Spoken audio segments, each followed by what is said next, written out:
Yesu ashimwe cyane, haleluya. Kubera umwanya muto ntabwo ndi busome ijambo ry'Imana.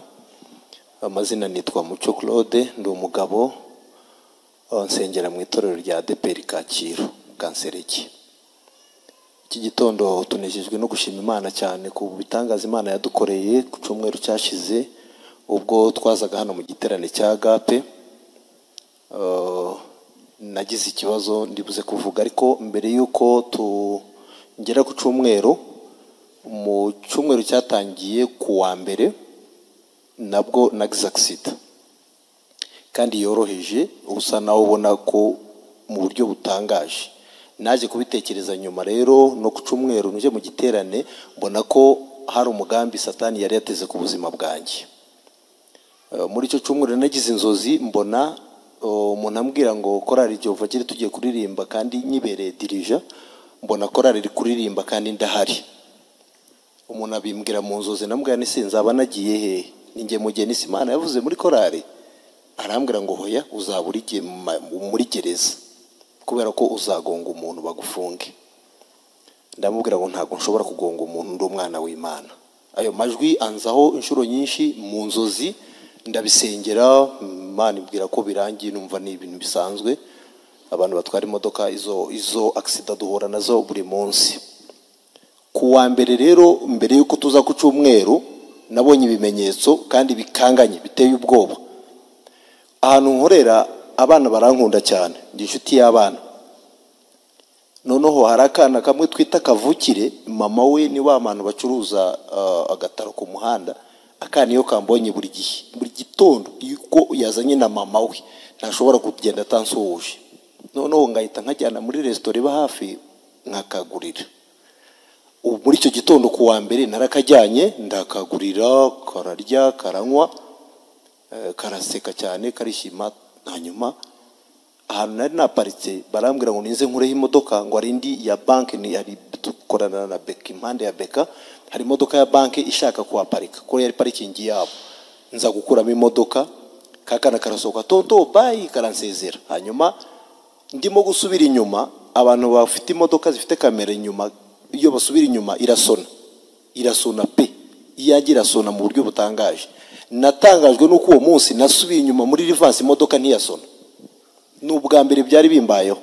Noneho usubira inyuma, kakana kubera ukuntu kaje kiruka kajya mu ipine sinakabona, imodoka ntiyasona. Mwimagine nangiye gusubira inyuma, ariko kubera ko hari abantu benshi ku Kinamba, hari amuvema z'abantu benshi, umubyeyi umwe arakabona itagakurura, arambwira ati hagarara muri retrovizeri, ndamubona.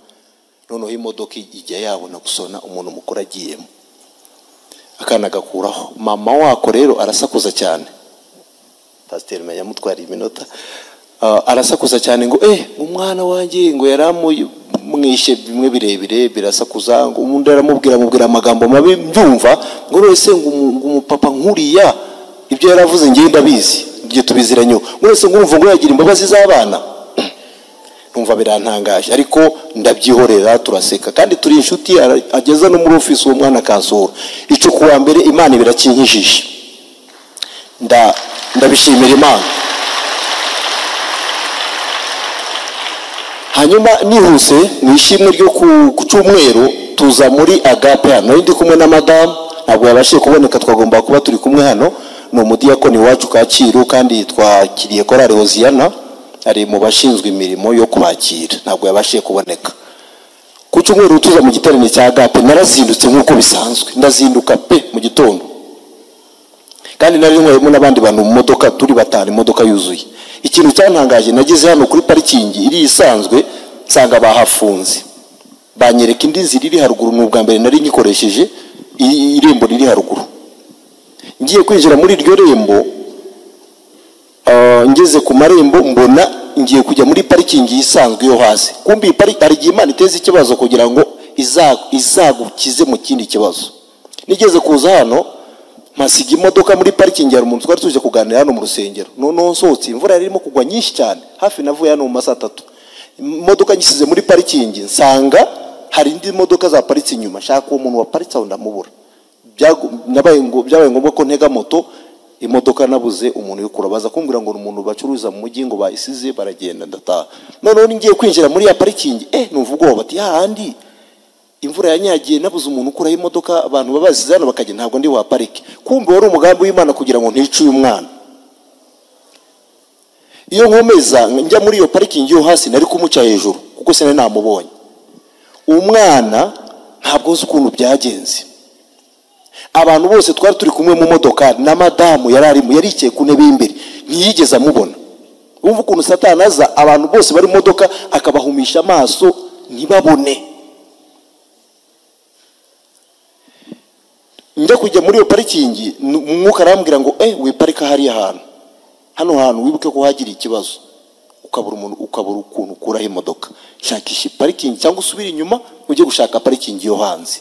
Nuko uyu mwana yarokotse. Noneho ngiye kureba ku ruhande mbona hari ahantu ushobora gushyira imodoka ku ruhande. Nagiye muri ya parikingi y'imbere hari hasigaye umwanya umwe wonyine, wumva ko ari njye Imana yari yawubikiye. Nkasi imodoka kugira ngo njye muri ya parikingi nibwo nagongaga uyu mwana. Byanze bikunze naramugonze ariko sinamuciye hejuru ndamugonga. Imana ikoresha perezida wa Shalom, ntabwo sinzi niba ari hano, arahari Jalike. Yego Jalike ntabwo ntawo hari. Imana ikoresha perezida wa Shalom. Mugonze nagombaga no kumuca hejuru nanone umutwe ko naramugonze yitura hasi. Sinari namubonye n'abantu twari kumwe mu modoka ntawe wigeze amubona. Perezida wa Shalom ahagarara nk'ari yatavuze induru ngo dirija mucyo fata feri wishe umuntu, avuga n'ijwi rirangurura cyane. Ndikanga mpita mfata feri byihuta. Abantu ntabwo nzi byakurikiye n'amateraniro yabaye hano sinzi uko yagenze. Hanyuma ngiye kureba igitangaza nsanga n'umwana w'inshuti yanjye nkunda cyane. Papa we ni inshuti yanjye, ntabwo yaje ariko naguruka tere haleluya, baramuzi n'umukristo wa hano. Boniface ni inshuti yanjye cyane, twarabanye mu buzima bumwe butagira inkweto.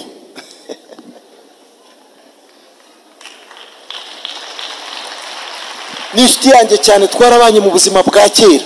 Ibaza amateka tuyaziranyeho, ntabwo kubera amakamera n'ibiki tuvuga amashimwe mu buryo buncamake cyane, ntabwo tuvuga byose. Hanyuma twarabanye mu buzima bukomeye. Nayoboye urubyiruko rwa Kacyiru imyaka igera ku 8. Niwe muntu wa mbere najyaga mpamagara uko umutima uteye akabwiriza urubyiruko nyoboye. Donc ni inshuti yanjye twabanye kuva mu busore.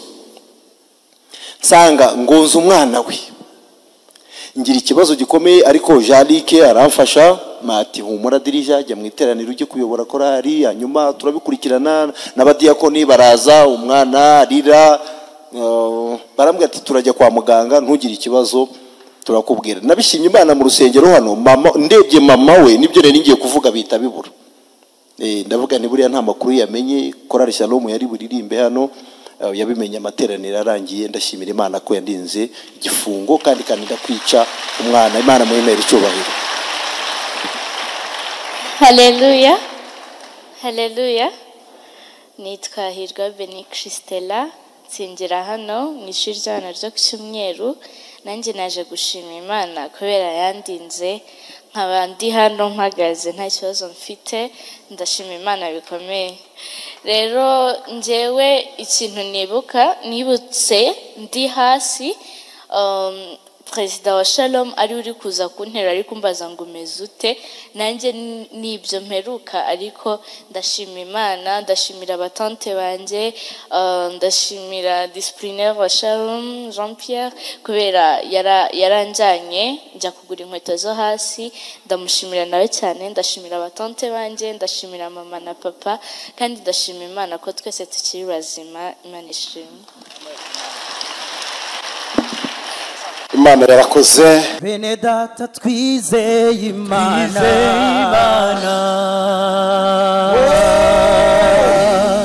bene data twizeye Imana. Hallelujah, hallelujah, Yes. hallelujah. Amen. Itorero twizeye Imana. Imana ishimwe, Imana yaraduhamagaye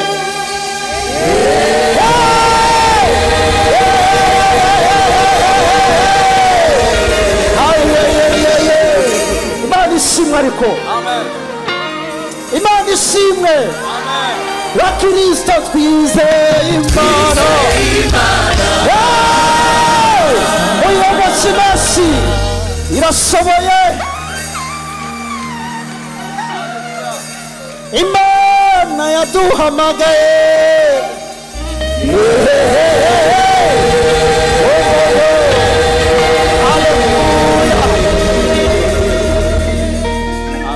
yaraduhamagaye we turas kabisa Imana ishimwe yaraduhamagaye we turas abo yahamagaye tuyikomera amashyi Imana ishimwe Imana ishimwe baririmbye twizeye Imana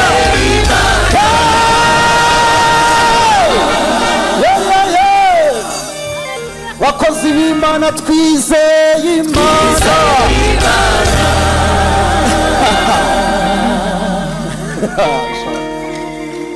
Imana ishimwe cyane Imana yaduhamagaye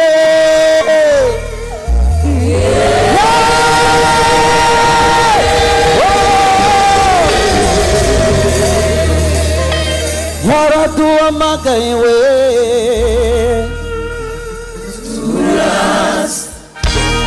kweli kweli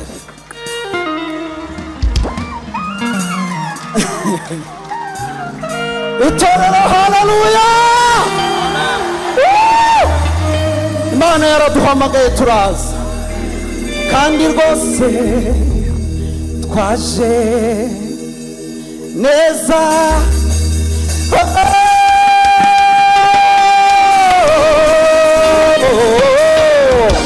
musa n'abayimera amashyi yarakoze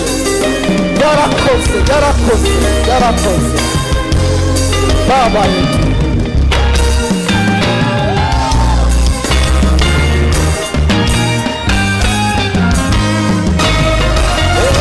yadukuye umutwaro watuvunaga idukura umugayo twagendanaga ikindi dufite urwandiko rw'inzira ntabwo tuzayora inzira tuzagerayo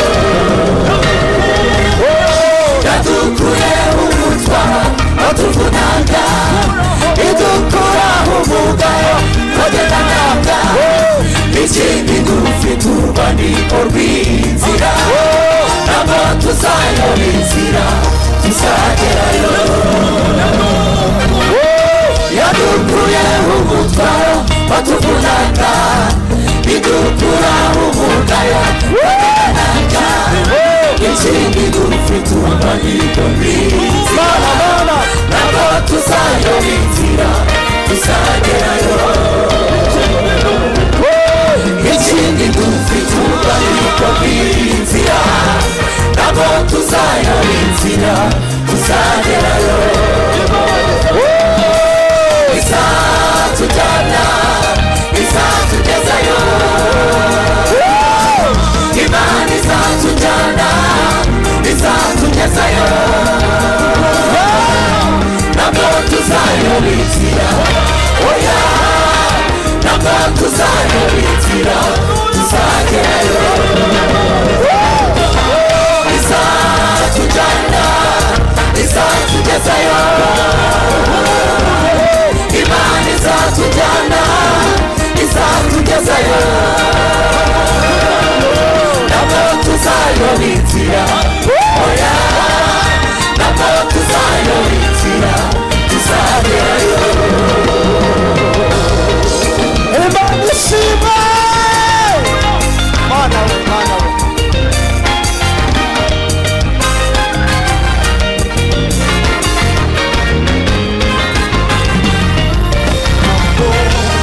twirengagije ko hari intambara hari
twumvise ko hari intambara, hari naho tugera bukira hakabudika, hari n'ahandi tugera hanyerera.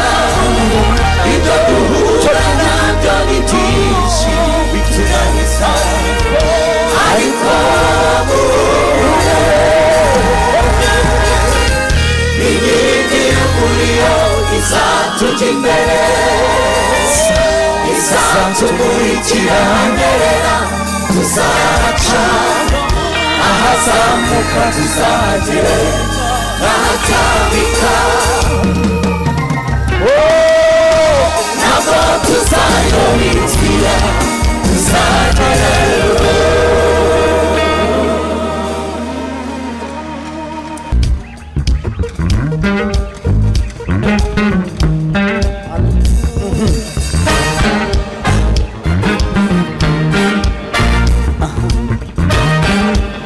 Hallelujah. Imana ishimwe.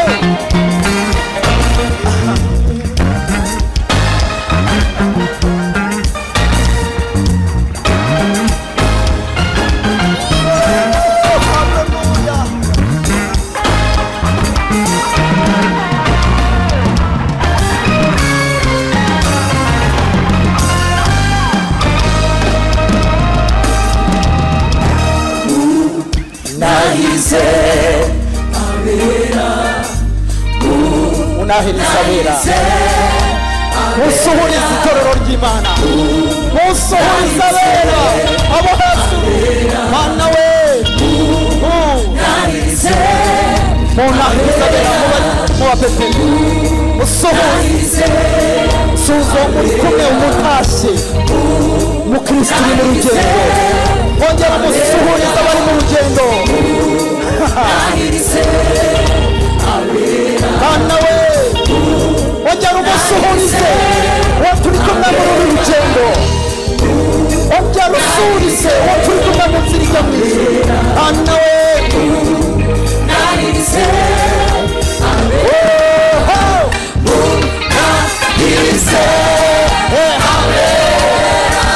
inshuti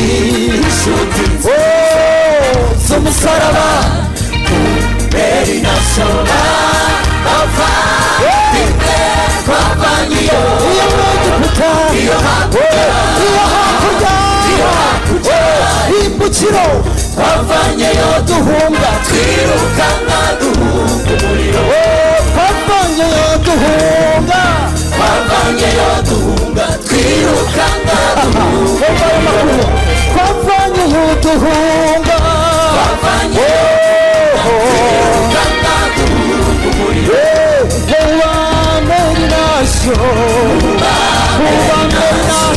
Ubambera y'amakuru bavandimwe ndacyariho, inzira nayo ndacyayirimo, urwandiko ndarufite ndafashe ndakomeje, kandi intego yanjye sinzaruhuka nayigezeho. Bavandimwe ndacyariho, inzira nayo ndacyayirimo, urwandiko ndarufite ndafashe ndakomeje, kandi intego yanjye sinzaruhuka nayigezeho. Amakuru yanjye abaye meza muri uru rugendo, nahuriyemo n'umugabo aranyibwira, n'ubwanza wenda kumbera umugaba, kubwira wababwirire mfite birushaho amakuru, kubwira amakuru y'isi dutuyemo intera cyane, arambwira ati fata ikiganza umurikire, Yesu umwana w'Imana yishishira twatugenda, intego yanjye sinzaruhuka nayigezeho. Yesu umwana w'Imana yishingira, Yesu umwana w'Imana yishingira ko tugendana, intego yanjye sinzaruhuka nayigezeho. Hallelujah.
umugeni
magana 327 ni byiza kureba Imana bateranye bakundana mwuka wera nawe bakunda ubazengurutse umucyo gusenga n'indirimbo byabo bitumbagira mu Imana ishimwe cyane.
Haleluya, haleluya. Korari Elimu ni muririmbira Imana indirimbo ebyiri nimuza gusoza. Ijwi ry'Umwami Yesu naryo ribuze gukomeza. Turakomeza tugaruke ku butunzi itorero rifite mwa kino gihe. Ubuntu bwinshi Kristo yabitse mu itorero tuwaza kujya tubigarukaho. Haleluya, haleluya. Ariko nanone tukomeze tuvuga ngo irari ry'imitima yacu ribe ryo guhazwa n'Imana ishobora byose. Amen. Ijwi ry'Umwami Yesu rirakurikira Korari Elimu. Hallelujah. Yes.